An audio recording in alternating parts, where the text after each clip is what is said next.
And we're live. Hey, everyone. Thanks for watching across Canada and around the world. We have our all-star guest panel here, and Steven's back. So, hey, Steven. And we have our Hello, our very special guest today, Alberto Moretti from the great country of Italy, out of Milan. Is that correct, Alberto? Correct. Thank you. Yeah, I'm based in Milan, north part of Milan. Well, thank you so much for being here, taking your Friday afternoon to be with us. I guess we can start with about Alberto. If you want to tell us a little bit about yourself, how long you've been in the industry, how long you've been with Trotec. Just give us a brief. Thank you, Lev. I am 52 years old. I have 2 daughters and a good wife from Sicily. Based in Milan, I have been eating bread and laser for the last 25 years of my life. And I spent something like 15 years at a company called Roffin, manufacturing laser sources. And then I joined Trotec in 2014. So this year is going to be my 6th year at Trotec. So I have quite a good experience in the laser industry, and I was very happy, very pleased to join to join Trotec in 2014 because it opened a lot of different opportunities for my career, and I learned a lot. And it's very entertaining, and we have a lot of fun over here in Italy. Perfect. So, and how many offices do you guys have in Italy of like Trotec? We have, let's call it a headquarters here in Milano. Then we have a showroom in Roma, a showroom in Bologna, and a showroom in Padua, which is nearby Venice. Oh, very cool. And then we have the southern part of the country, which is basically a total different world compared to the north part of the country, where we're organized through resellers. So we got 5 or 6 different resellers. They're taking care about the sales down on the south, and we're selling through them. Oh, awesome. So I guess we have a tradition to ask, what is the weirdest thing that you've ever seen engraved? Okay, I can tell a couple of weird things that we have engraved. A couple of weeks ago, we had a guy here with a stockfish. He wanted the stockfish to be engraved, and it was, the engraving process was very good, but the think out of it was terrible, unfortunately. Yes. It was very bad, I tell you. Sorry, did you say stockfish? What's a stockfish? A stockfish, it's a kind of a dry fish. It's a big dried fish. We call it stockfish. I don't know whether it's an English expression that you don't have in Canada, but it's a dried fish from a lake. Okay, and how did the engraving go? So it's dried up, and then it's pretty stinky because they put it under the sun for a couple of weeks before they sell it. And this guy wanted to have it engraved with his logo and everything. So it worked out because it's a natural thing. So it's a fish. So engraving with a CO2 is fantastic, but it stinks like hell. Yikes. Well, that's definitely a new one for me. Yeah, and the second thing, which is basically a lifesaver, I can't tell you the name of the company because it's covered by an NDA, but we had the pericardium of the heart of a cow being processed, because with this pericardium they make heart valves, and this was processed. You can use different lasers. At the very end, we process it with a CO2 laser at the very low energy rate. But we normally use ultra short pulse laser. But in this case, the CO2 was perfect. So this is another weird thing that I've seen.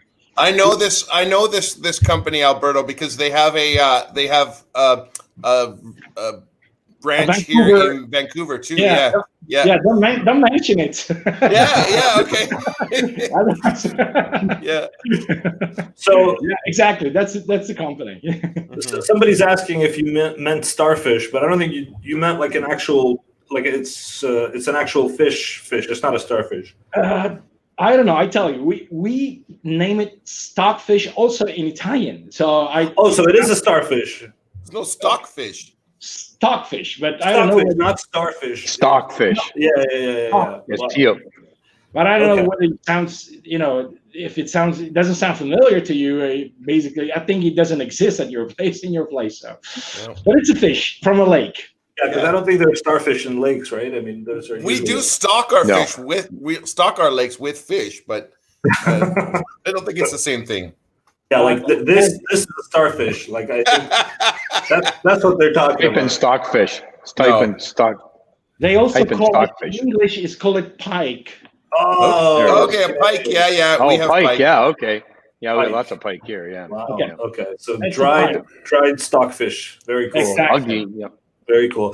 So, Alberto, if I mean, we know Italy is one of the first countries that was hit by the COVID-19 crisis pretty heavily.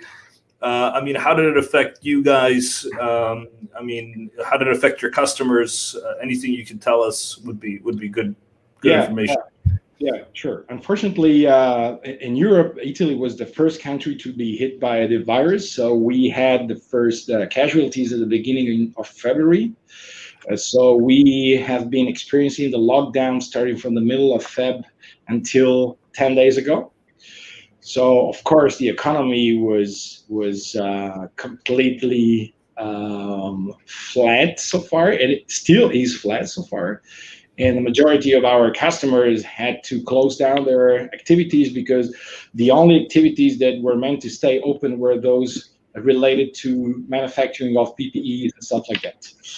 And the rest of the country was stopped, completely stopped. And unfortunately, we think from the last surveys that we had from the government last week, we think that almost 35% of the small and medium-sized company will not open again. Really? So the impact was really bad, still is bad.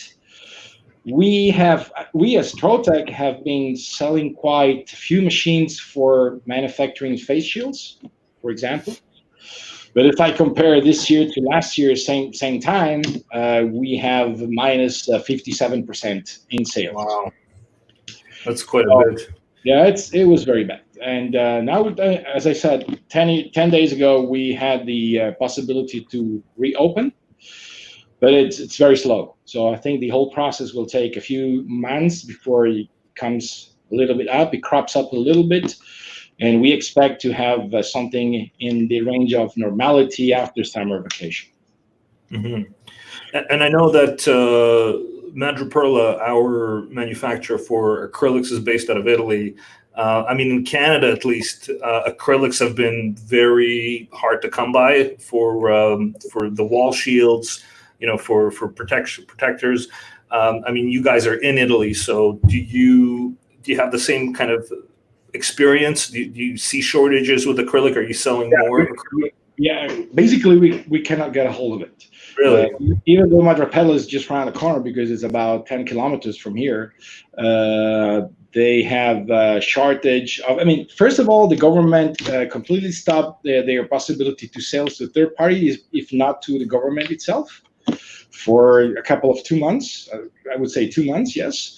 And then they have started again the production for third parties. There's such a shortage, it's such a high demand that you barely can buy plexiglass or acrylics, especially on 5mm thickness, which is the most requested one. So we had the possibility to buy 200 sheets last week, but to get them, it will take something like 45 days. So unfortunately, wow. There's a high shortage of plexiglass, and even the PET, it's quite rare at the moment, especially on the 0.4, 0.5mm gauge, because it's used for face shields as well.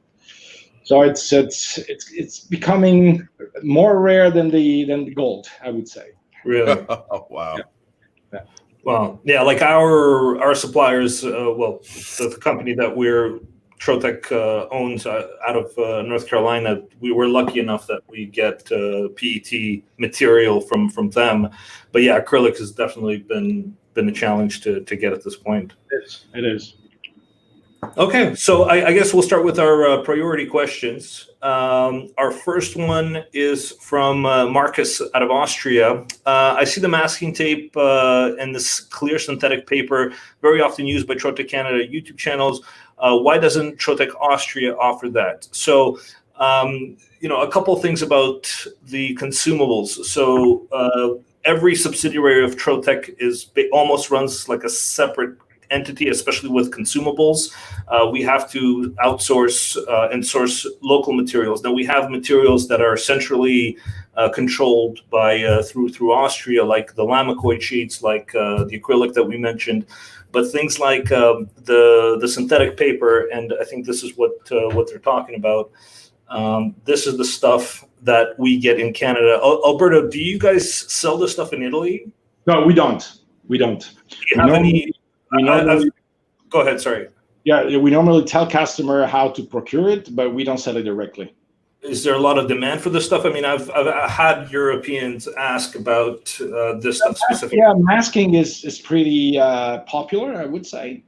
So in many cases, we are asked to provide those kinds of protective films and stuff like that, but we don't sell it directly. Yeah, that's just like a standard transfer mask that you'd have like for transferring vinyl letters from a carrier and then putting it on something. So, but just one thought there too, Lev, is that Canada, as usual, is leading the world in everything. So that's why they can only get it in Canada, nowhere else. So yes. So I just wanted to clarify that is the reason. So that's because we have Mike Clark. Yeah. And Jim. Do you guys recommend any hardware store, not by name, but where can people get this stuff if not from direct distributors? I mean, can they go to like paint supply stores or something like that and get? No, you have to go to you want to go to like a sign. Somebody supplying product into the sign industry. So that's typically where you would get that from. So we do have it in Canada. We do have it in varying widths too. I think 6, 8, and 12 inch, if I remember correctly. Yeah. So, but a lot of times you can get that from a sign supplier in the industry. There's lots of people, that are supplying that locally. So yeah, the industry term is called transfer tape. If they're looking transfer tape. And Mike, go ahead. Sorry, Mel. Yeah, no. The only difference between that and the regular masking tape, this one is a medium tack, so it's not really that sticky. Exactly. Yeah. It Mike, comes off easy. Yeah, can you explain why somebody would want this kind of tape? Well, there's a couple of reasons. One is, as you can see on the video, it's there for using. It's for getting a half decent image when you want to do photographs on glass. The problem with glass is if you bare engrave it, a lot of times it tends to shard. You'll get little pieces of glass. So the masking tape or wet newspaper, you can also use wet newspaper, will give you more of a smooth finish, almost like a light sand etching on the product. Give you more detail. So that's why I use it exclusively for doing photographs, because if you're not using the mask, then you won't get as good of results with photographs as you would if you were bare engraving it. The other reason I use it is you can see the size of that piece that's going on. If I put wet newspaper on there, probably a quarter of the way through the job, the wet newspaper probably gets sucked off the glass by the exhaust. It dries out pretty good. It dries out really quickly. So this is more, and this is consistent. I always say to people, what is wet, right? Like wet is, and depends on the newspaper you're using. This is always consistent. So I could come up with a material setting for this material, and it's always going to be the same. If I was to say to an operator, make the newspaper wet, well, they're going to say, well, how do I make it wet? So again, do I put that under, running water? Do I use a spray bottle with it? How do I make it wet? And then, newspaper can vary, greatly depending on where you're from. So this is always consistent. So it's always why I like to use it. And I can tell you right now that you can't do photographs on glass unless you have the transfer mask. And it's absorbing the greater part of the beam, right? It's letting through the most intense part of the beam, which is why it's so great for photographs, because your dot size is so much smaller. Well, you don't get the fracturing. Like if you really zoom in, and I have some nice zoom on one of my videos, got zoom pictures, but the fracture is a lot smaller. Like when you laser engrave glass, it fractures. So what happens is that the fractures are smaller when you use the mask than they are if you don't use the mask. And I think what happens is it's those larger fractures is why the glass will separate from, like, the little pieces will come off, but you also have less detail. And I think that has to do with the smaller fractures in the actual glass itself. So if you were to zoom, I have a magnifying glass here, you know, the one that Lev knocked off and broke. Electric ones? Yeah, the electric one, and it can zoom in really fast. That came in early. Play marketing. Hey, Mike, James, some people I heard they're using dishwashing soap, so they spread it on the glass. Have you guys tried that? Yeah. Wow. Yeah. I mean, works. It works okay, but not as good as the as good as the no, it's not consistent. I mean, you could theoretically use masking tape if you wanted to. It's just not wide enough, right? So that's the problem. This stuff is wide. It's consistent. The biggest problem you can see is I was using an X-Acto knife because sometimes you'll get air bubbles on it. So again, I'll just use the X-Acto knife to prick it a little bit to try to force the air out of that, because you want it. Go ahead. I was just saying, on a really curved surface, it's very hard to get the transfer tape consistent because it binds up on the outside corners. So that's why a lot of people try anything, and the soap thing's okay. And as you said, it's inconsistent. If you have large parts of photographs, you can see kind of where you've got thicker soap and where it's thinner, but it does absorb a little bit of the sort of outside energy of the beam, but not as good as the transfer mask for sure. Yeah, I mean, the trick to that is, if you're doing a curved surface, is that when you cut your pieces, and if you want to use wet newspaper, that works, is you want to make that rectangle the size of what you're etching, right? So the bigger the mask is, the more you're going to interact, with the curvature, which then causes creases in the transfer mask and everything like that. So normally what I do is I put like a big rectangle on, say that's like the steel table. I'll put a big rectangle of transfer mask. And then what I'll do is I'll cut smaller rectangles out of that bigger rectangle. Yeah. And then I'll just peel off and then stick on the glass. If you're doing the wine glass, it doesn't really matter where it is, in relationship to the piece, because there's no handle or anything where you're having to line up with that. So as long as you get it in the close proximity, it works. But sometimes on a glass, I'll switch back to to wet newspaper, and then I'll turn the exhaust down. And as I say to everybody, always very important with the exhaust to have a damper on there on the back, so that you can restrict some of the airflow on the back of your exhaust, just for specific situations where you want to reduce the airflow, and you're not really too worried about smoke, because you're not generating a lot of smoke, because the paper is wet, so it doesn't generate a lot of smoke. So, and Mike, when you use these transfer tape, you on glass, you focus on the surface, or you have to go a little bit deeper into I focus right on the surface. Takes a little bit more power than if you're raw engraving without the mask, but so I have to either increase my power, or most of the time you've got to slow the machine down a little bit. And the results are like, I did have a piece, where I had a different one where I did one with mask and one without, and it's dramatic, the difference between the one that has the masking on and doesn't have the masking on. Yeah. The image is so much better. You find that the whiteness is a little less depending on the glass, but it works really good. And the shatter resistant glass. I can't remember. Somebody give me the name, please. Ceramic glass? No. The glass that's tempered glass. Tempered the only glass, way I could get an image with tempered glass was with the mask. When I was doing some testing for a fridge manufacturer who was making bar fridges, and they wanted to put their logo on the front of the bar fridge. So they wanted to brand it so somebody could order a bar fridge and they could put, a logo on it or saying or whatever they wanted on it. So they had to use a transfer mask to get it to work. So, Stephen, did you guys have a transfer mask in South Africa? Like, do you know if you guys sold this kind of mask? That was pretty good. Yeah. Sorry, go ahead. No, we didn't sell it. We didn't sell it that I know of. Maybe I'll stand on the correction. We didn't sell it, but all our customers had reliable suppliers of similar products. That's interesting. Yeah, we had one customer in Can you hear me? yeah, the nice thing about the stuff. Yeah. Go ahead, Mike. Yeah, Sorry. You're a little low, but. Yeah, Stephen, I'm just going to say mic's a little low. that it, like Mel said, it's medium. Yeah. This product is water soluble. So again, you don't have to sort of worry about peeling it and everything like that. You can just put it in a bucket of water if you wanted to, and the mask will just come off.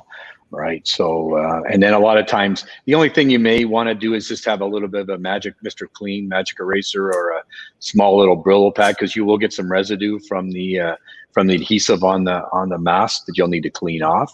But again, for me, the mask is always the best way to etch glass. I mean, if somebody, like I think we talked about this before, if somebody's not going to pay you for it, well, then you don't use the mask, right? You give them a mark, but it's always something that I always recommend. So. Yeah, we had somebody on the chat say that they buy the stuff from eBay, something else. I just posted the comment there that they haven't tried the Trotec stuff. Would be good if Trotec had low, medium, high tack available. I don't know what that. Well, I do use it a lot in when you're paint filling, and that's where the higher tack would come in, because the problem when you etch wood or I painted glass and everything too after the fact is the heat of the laser will cause the tack to separate from the product.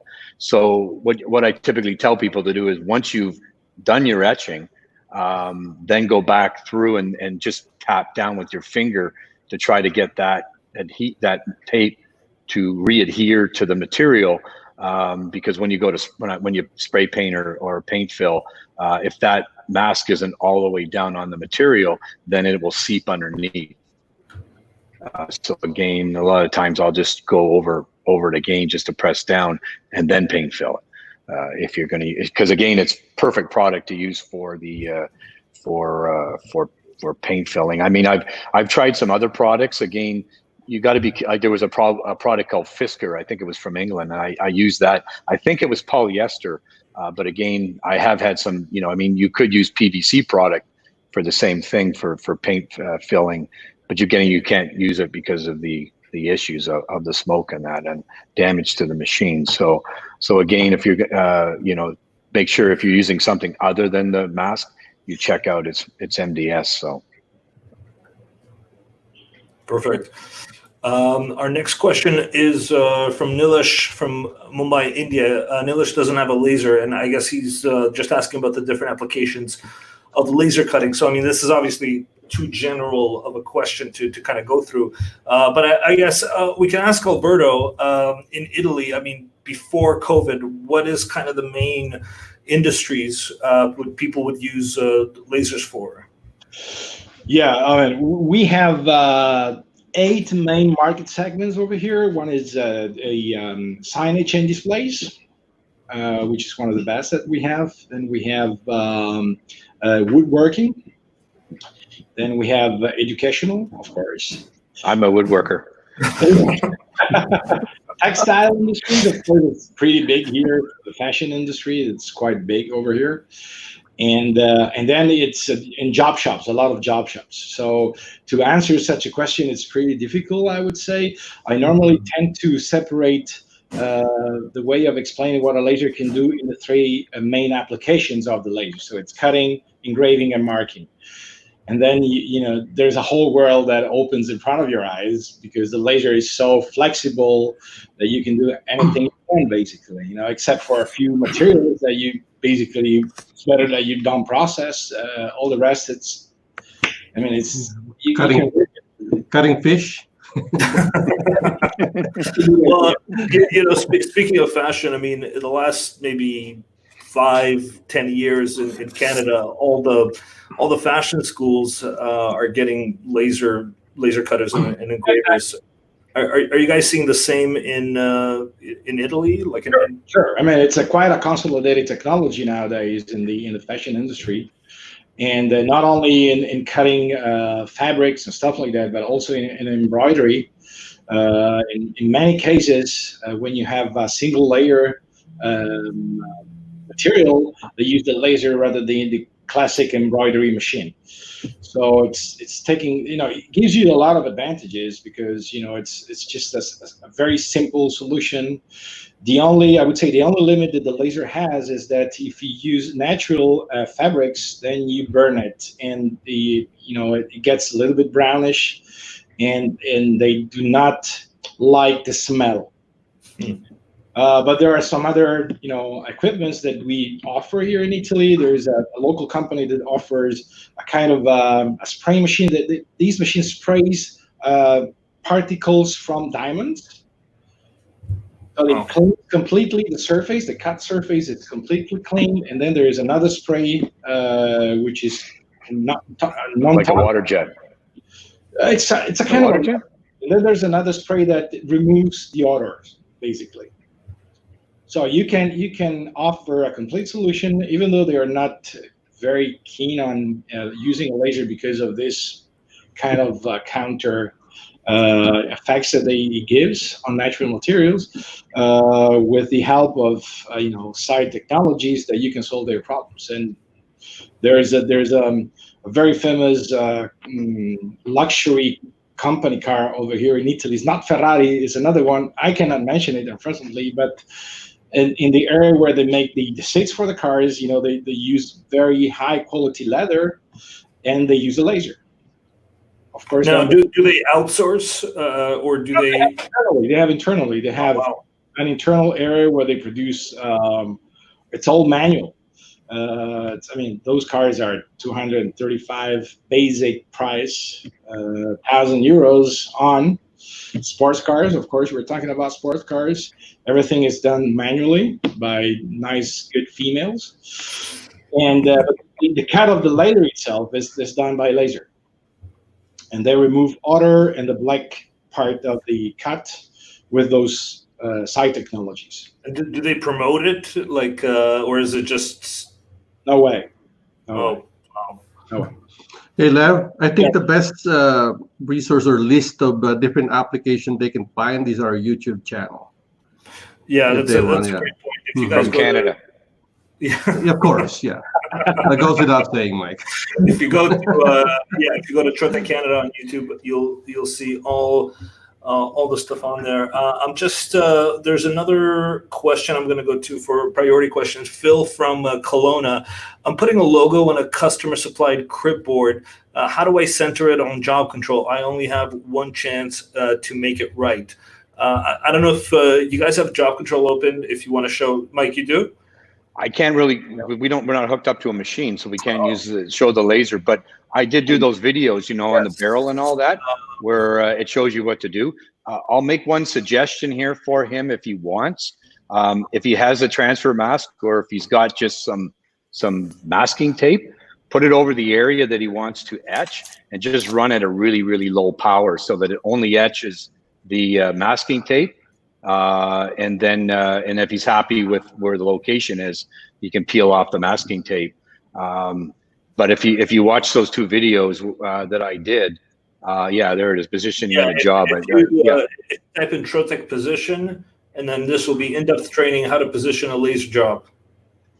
Yeah, I did that one, and that shows you how to take an image from job control or from Corel, bring it over. The other option, what you could do if you want, is to take a photograph of the board, import it into Corel Draw, and make it the size as the board, the page size, and then you can just position your artwork over top of the picture, and then send it over, delete the picture, and then just send it over and make the page size the size of the page that's in Corel. And then when you bring it over, it'll be exactly in the right spot, right? Sometimes when I do this, I actually put a ruler down too, so that I can get the size just right, so that you can stretch it out so that 1 inch is actually 1 inch in Corel Draw as well. You just drop a ruler down, snap the picture.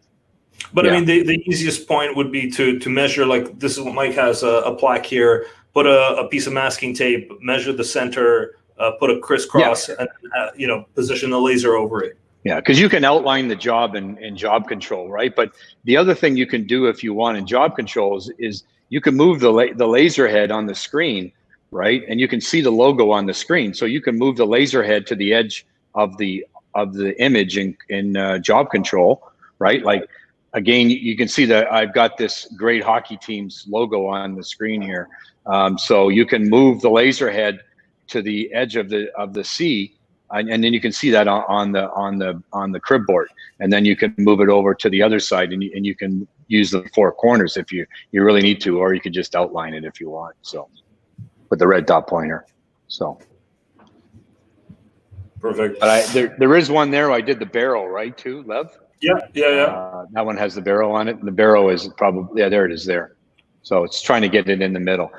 The idea is to put the masking tape on there, establish a zone of where you want the engraving to go, which you can just take like a pencil and just mark on the masking tape the area that you want to work with, and then just use the red dot pointer to locate your job on the board. So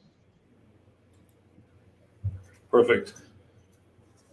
We'll go to some questions here from Danny. Does Trotec offer or plan to offer an overhead camera system that allows to see in real-time design superimposed on products for proper placement and sizing before running a job, similar to a system already seen on other brands I shall not name, because in all honesty, Trotec is far superior in every way. So this is a really, really, really good question.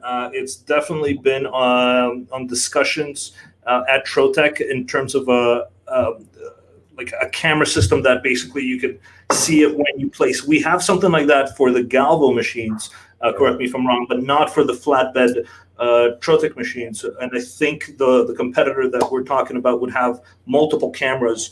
Now, you guys would know more about this than I do, but what is the issue with that camera system that's currently on the market? I think it's the Glowforge. No, it wasn't the Glowforge.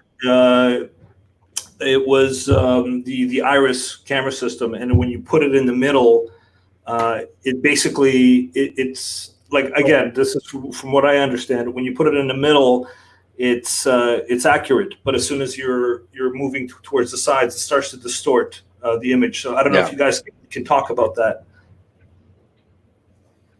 Yeah, there's a technical problem in the machine that I've seen that has a camera on top of the lid, inside the machine on the lid.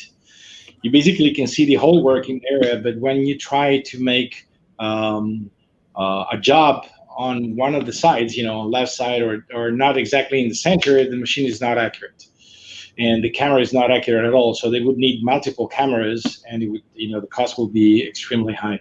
So we did test a few camera solutions, which would work much better than this competitor, but it's still, it is on the map actually, but not yet released as a product. Yeah, I think Trotec has a policy that they want to do something right, instead of doing something that might not be up to its standard. So I think that's why there has been that type of delay, you could say. Yeah, if you, like I said, I've used the red dot pointer a long time, and I still think the easiest thing to do is take a picture of the product and lay it right in Corel Draw if you're really that worried. The problem with the camera is distortion and things like that, like Alberto says, and everything like that. I get people that come in here all the time to do demos, and I get one chance to hit the proper location. I'm pretty good at doing it because I have to do it all the time. And I have no problems using the red dot pointer some masking tape. You can outline the job in job control and everything like that. You can set if you want, you have the ability to set a point on the desktop with just press the F8 key. That gives you a location, so you can snap your job to that location. So I don't really have any trouble with that. I know it sounds really cool, but a lot of people, that's not the way that they run their laser machines, right? I mean, how many people have somebody walk in and say, I've got one of these and you can't screw up? Well, a lot of times it's not hard to do it with that system.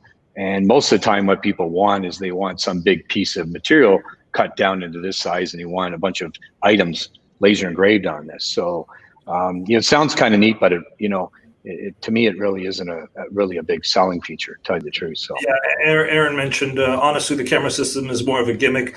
I used a few of them, and they aren't super accurate. Doing manual layout, like Mike mentioned, is quicker and easier. And but he feels the same way about our autofocus. Alberto might know more about this than anyone. But when you're processing textiles, there's this large textile laser cutters, and they have the Galvo red dot on the roof that project the images, so that they can get their pieces cut around the flaws, and they can actually move the pieces, in line, so that they're nesting the parts that they need to cut in real time. Yeah, for fabrics, it's a totally different story. We normally talk about large format machines, and so you need to have, but there you have a big advantage that the tolerances are so big that you don't need to be accurate. Yeah, so you basically just need to cut it through and cut a part of a fabric that it has already being marked outside. So okay.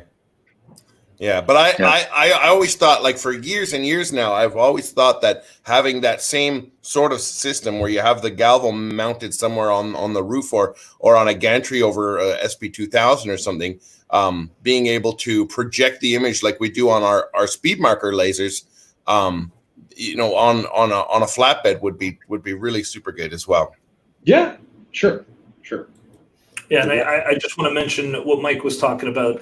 If you type in Trotec photo jig on YouTube, this is an old video Mike made, I think, which is really good. So, Mike, if you wanted to explain, you took a picture of a knife and then you put it into Corel to cut around it, or So what I did on this is the reason that this originally came out, and I used to use this technique all the time for doing logos and everything like that. But the reason this came out was that the gentleman bought a laser machine because he wanted to etch the knife, right? And they wanted to do a whole bunch of knives at once.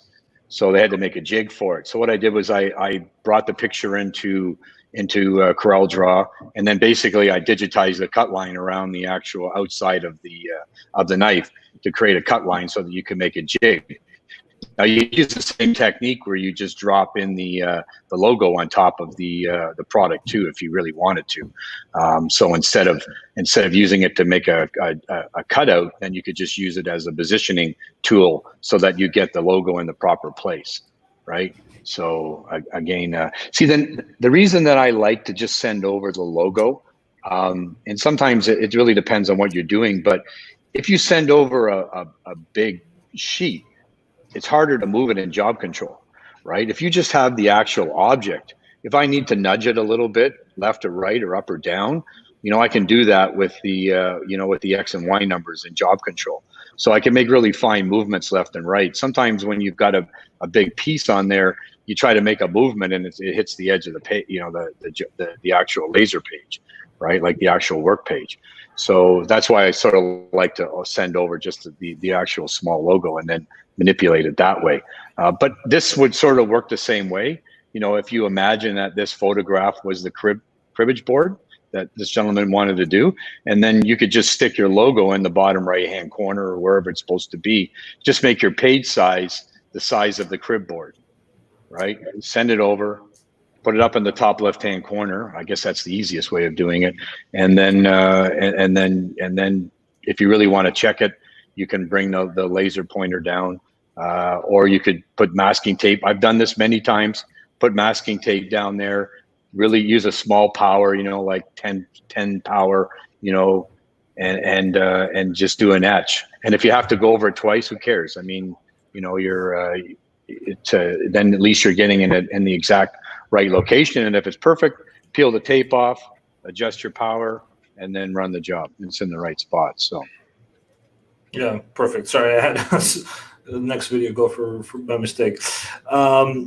There's another question. Looking for alternatives to masking 3mm MDF. Client has snowflake patterns 30 millimeters across in high enough volume that hand masking has become a problem. Any alternative materials or masking products?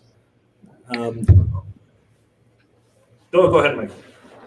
Well, I mean, if it's a real problem, what I would do is I'd invest in a system like we have in the back there for putting our adhesive on, which is a film system. Where you put a roll of masking on there, and then you use a pressure applicator, and then put your sheets through that way, which is like a laminating. That's the word I'm looking for, a laminating machine. And if the product's being painted afterwards, you could invest in a small drum sander, and then just don't mask the parts, engrave or cut, and just throw the part through a small drum sander with a really fine drum, and that'll take all the smoke off as well. Can you put masking tape on laminating machines? I think you can, because people are using films and everything like that. So I don't think it'd be a big deal. I do it. Yeah, I do it with ours for sure. Yeah. I mean, we put the 3M adhesive on with the laminating machine. Yeah, there it is. You put it with the laminating. So you can put lots of different types of films on there. And again, if you're using large enough volume, then that's probably the better way of doing it, because now you're not running into air bubbles and everything like that. And 3 millimeters should be within the tolerance of those silicone rollers, right? So, yeah. Interesting. Next question we have from Vanessa. Do you have a rotative, I guess, rotary system that can be adapted on a Rayjet 500? Stephen? Do we have a rotary on the R500? No, there's nothing. Sorry. Someone muted my mic. That was me. There's no accessory like that for the 500. Okay, but we have for the SP500. Yes. Yes, we do. But yeah, every single machine has a rotary option, but even the Rayjet 50 and the Rayjet 300 have rotary options, but not the Rayjet. But not the 500. Okay. It would be pretty slow, but anyway, so it would be.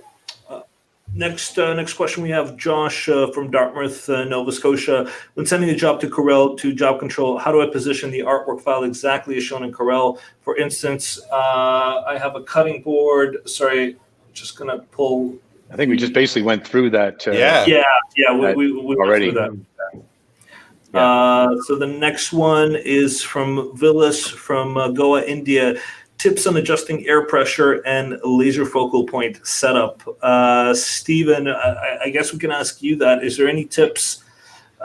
This person who asked does not have a Trotec, but I mean, if you could give us a general, tips for air pressure. It's not just the SP500, right? It's smaller machines as well. Any machine can be adjusted. It's ours. Exactly. It's really subjective. I mean, you need air or you don't need air. Most applications need air. There are some cases where you don't want air. Polishing acrylic, for example, you want low to no air, but most applications you want air. And in some applications, you don't want to have a machine that's just got a built-in, small pump. You actually want external air from a proper compressor. For many applications, industrial applications on very large format machines. So it really depends on the machine and the application. It's a difficult question. Now, would a person want to adjust it themselves or get a tech to adjust the air pressure on their machine? something they would do themselves in application training and naturally experience. If you see flames, well, obviously you're going to increase your air pressure, or the air flow at least. The pressure also being the incorrect word here. It's more the amount of air flow that you have. In terms of focal point setup, well, I guess they're speaking about focusing. Again, most lasers have got a focus tool. Some have autofocus. That's, as you can see, there's mixed feelings about that. And there are some applications where you don't use true focus. In some applications, you overfocus. In other applications, you underfocus. So again, it's subjective to the machine. It's not really easy in terms of Trotec. It's an easy question to answer, and then what the application is. But generally, the rule is, yes, your laser needs to be in focus, and you use a focus tool for that. And your air pressure must be on in most cases and flowing at a rate that doesn't blow your material away, in the case of paper, for example. But it's really, I think Mike will agree, it's a touch and feel experience. It's something that comes with time. Yeah, I guess the only thing I can add there is sometimes you don't need air assist. As Stephen said, I mean, if you're polishing acrylic, I mean, it's really something that you need to test yourself and see what works and what doesn't work. And all the machines we sell, the air flow can be adjusted, on the pump itself, on any of the speedy machines. Well, I guess on the back machine, on the 400s, and a little bit more difficult, but I mean, on the bigger machines, they all have the adjustment rate on the actual machine to adjust. So the new 400 and the 360 have the adjustment on the gantry. On the gantry now, which makes it even easier. Yeah, so, it's just the previous 400 had the airflow adjustment at the back of the machine. On the 300 and the 100, it's easy still. It's not on the gantry, but you could, to open up the right-hand side is not such a big deal. Yeah, I think the reason for the question is some of the compressors that people are using for some other machines, just like the airbrush compressor, right? So there's no way to regulate the pressure, but you can always buy an external regulator so you can control the air pressure. Yeah, but that's gonna imply that the machine is, in the case of Trotec, above the speedy. The 400 series, then it's got a gasket, and if it has a gasket, our machines have a regulator. But if it's some other machine, then you just need to purchase a regulator from your pneumatic store and add it to your system. Is that what Aaron is saying there? I added an external air regulator to the front side of the machine so we can adjust air during a job? Yes, exactly. Okay. Yep. I've seen some people actually automate the whole system. You just put a solenoid on it, and it automatically turns on and off with the machine as well. Yeah. There's electronic solutions. If you look at our Speedy 2000 and Speedy 3000, it's got an electronic airflow system which uses magnetic valves, etc. They're quite expensive for quality ones, though. Yeah. Interesting. Also from Villas, tips on tube maintenance and precautions. I mean, what tube is he running? I guess it's not a Trotec. Yeah, but is it a glass tube or is it a metal tube or a ceramic core tube? So, well, can we maybe have a brief discussion on that? I mean, first of all, what tips of maintenance would you suggest for ceramic, metal, and then the glass tubes? Well, it doesn't matter what tube technology, what manufacturer, any laser tube that's a closed system. By closed system, I mean you're not introducing any gases externally that you get on some of the very large metal cutting CO2 systems. I'm talking about closed circuit systems like your typical glass tubes, aluminum tubes, and in our case, the ceramic tubes. The number one enemy of all those tubes is heat. So if those tubes get hot, they fail. In the case of a glass tube, if it gets too hot, it's going to fail very quickly. The majority of glass tubes are actually water cooled for that reason. But if that water cooling circuit fails, or there's no safety systems like we have in our R500 glass tube systems to prevent that, that glass tube is toast. In the case of better quality tubes like your metal and your ceramic tubes, you have your air-cooled and water-cooled. Your most stable are always going to be the water-cooled tubes, depending on the application and the environment. So if you know the tube's going to be installed in a very hot environment, or it's going to be working, say, 10, 12 hours a day on thick acrylics constantly, then naturally a water-cooled tube would be superior there. But the majority of systems are air-cooled, and so how do we prevent issues? One is your ambient environment should be between 15 and 25, no more, no less. If you look at these tubes, they have a heat sink structure. So they have fins that need to be clear of dust and debris, and you've got to make sure that the fans on those tubes, most of them have got a fan on the top and on the bottom, if not two on the top or two on the bottom, and they need to be working, number one, and they need to be completely clear. So what I recommend is to make sure your ambient environment is air conditioned and it stays constant through winter and summer, and also make sure that the tube is clean. So if you don't have a ceiling and you're in a dusty environment, once a month, just have a look and see how much dust is collecting on those fans. I find customers that clean out those heat sinks and the fan arrays with a brush and a vacuum cleaner every 6 months, their tubes are guaranteed to last longer.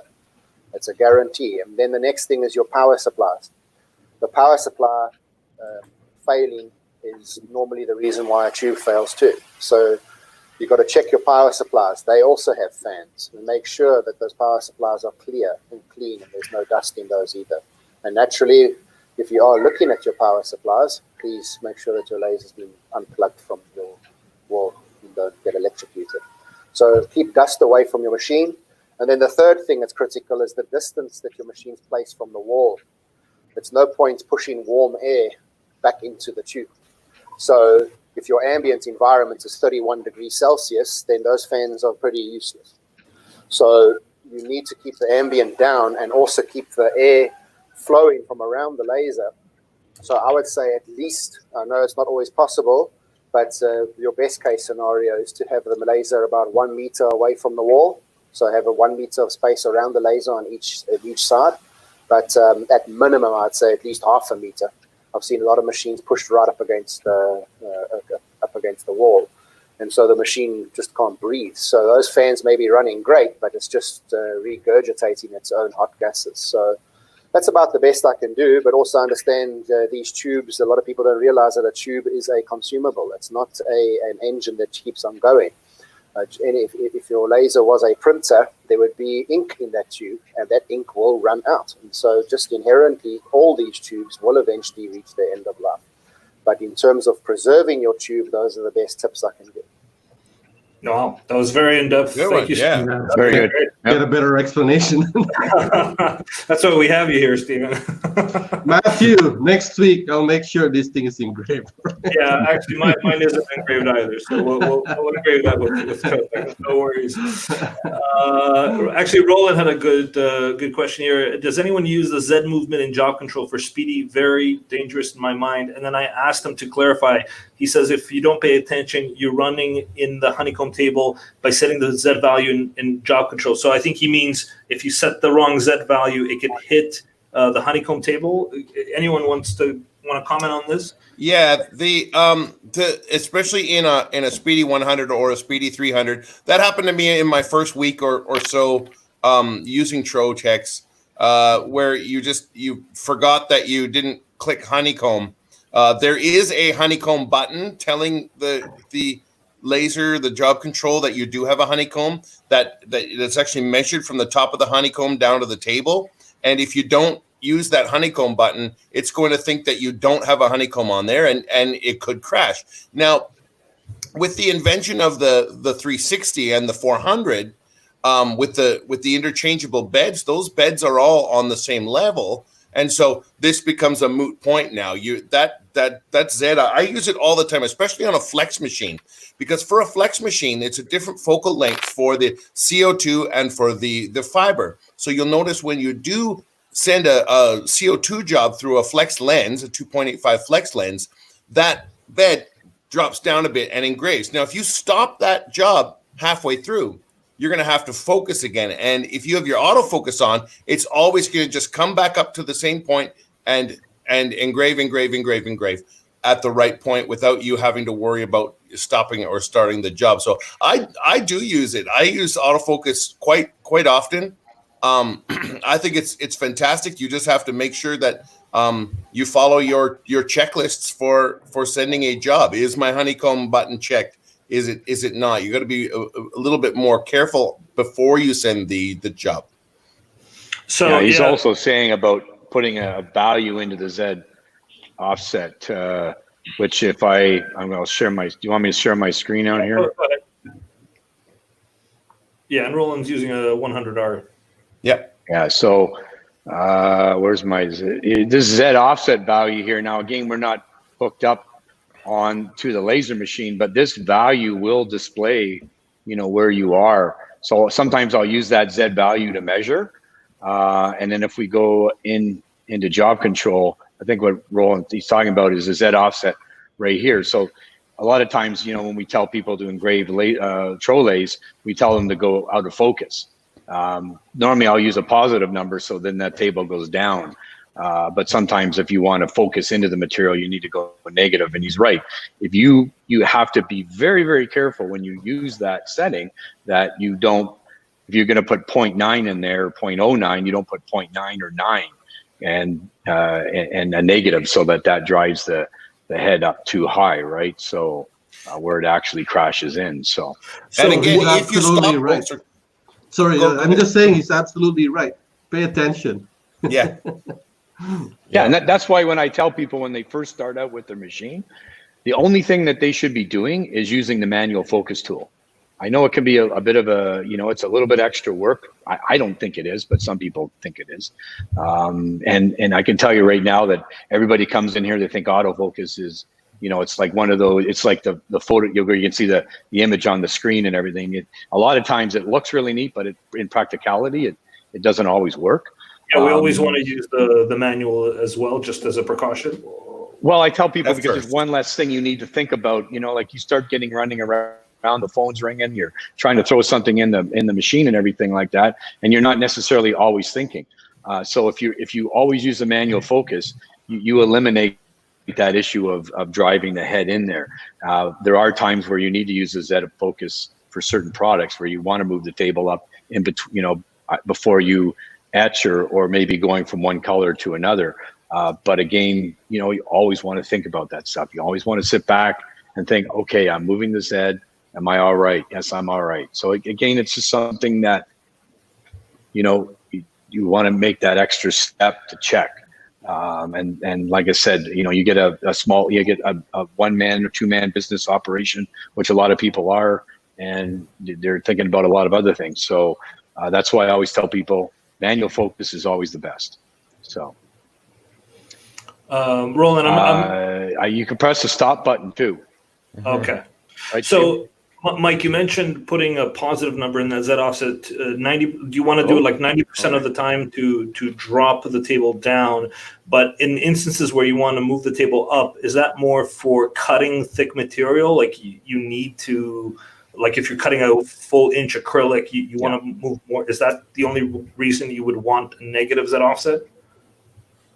It's not the only reason. Normally, I mean, sometimes. Not the only time because you. Go ahead. I was gonna say if you want to come into a bowl, like say you wanted to come across, and then you wanted to go inside a bowl or a cavity type, and you want to bring the table up, then that'll be a negative number, right? So you'll come up. And then you may then need to have a separate color there with nothing in it, a blank, where it brings the table back down again, so the head can go back to the starting position, like to the top left-hand corner, right? There's our time. So there are other times where you need to bring that table up, but normally the most common one would be if you are cutting something thicker and you want to focus to the middle of the material as opposed to the top. Sorry, James, what were you going to add? Exactly the same thing. Okay. Okay. So, I think we're right at the top of the hour here. I guess the conversation became a little bit more technical. We do want to mention that we have maintenance programs for tube maintenance definitely, Stephen, how often would you recommend getting a preventive maintenance check from your tech department? Again, it depends on the duty cycle of the machine and the machine, but at least once a year for all machines. Once a year. Alberto, what do you guys do? At least. Yeah, exactly the same. It's pretty much depending on the machine and the duty cycle, but we recommend once a year at least. And what do you guys usually check in the preventive maintenance, Stephen, when you guys do these kind of PMs? I'll keep it. I won't expand it too much, but it's all the calibrations, lubrication. In terms of cleaning, it's obviously the functional cleaning. We don't know. You're not going to spit and polish the machine for cosmetic reasons. But in terms of what I said earlier about the tube, if we see that there's too much dust, we're first going to call the customer over and show them the amount of dust that the tube's accumulated, and then warn them that there's a death sentence on that tube. So we will then clean the tube up and show the customer how to do it. But mostly it's going to be to lubricate the spindle bearings and on your Z-axis, belt adjustments if necessary. Again, duty cycle dependent, we may replace a bearing or two, and then obviously the optical alignment and a checkup on the quality of the optics themselves, the lens, the mirrors. Yeah, and every country, every subsidiary of Trotec has their own, warranty plan. So definitely check if your warranty plan includes a preventive maintenance check. Alberto, I don't know if you could comment anything on what's in Italy in terms of we're basically offering every machine that has a 1-year coverage plus a 1-year tow care, and the preventive maintenance is an add-on that the customer can decide whether to buy or not. We do recommend it. In some cases, we do recommend it more than the tow care plan because, it just extends the lifetime of your machine.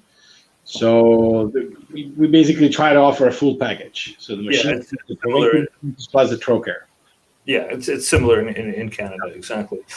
Okay, so we're past the hour mark. Again, I want to thank our special guest, Alberto, for spending his Friday afternoon in... It's me to thank you. It was a privilege. Thank you so much. Thank you so much for being here. We have a one quick last-minute question. I guess we could get to, is the masking tape mentioned earlier in the video effective with glass and acrylic or glass only for engraving pictures? Mike, do you want a quick... answer to that? It's strictly for engraving glass. If you were using it on acrylic, then it would be there to protect it, or if you maybe want to paint fill it after. That would be what I'd use that for. Perfect. Okay, awesome. Thanks again, guys. Stay tuned for next week. And Lev, just one thing. If he watches that video I did on acrylic, right? If you use the proper power and speed settings, you'll get a good looking image. I see. I thought you were going to blame marketing again. No. You did a great job. Awesome. Okay. Thanks so much, guys. I'll see you next week. Bye, everybody. Thank you very much. You take care.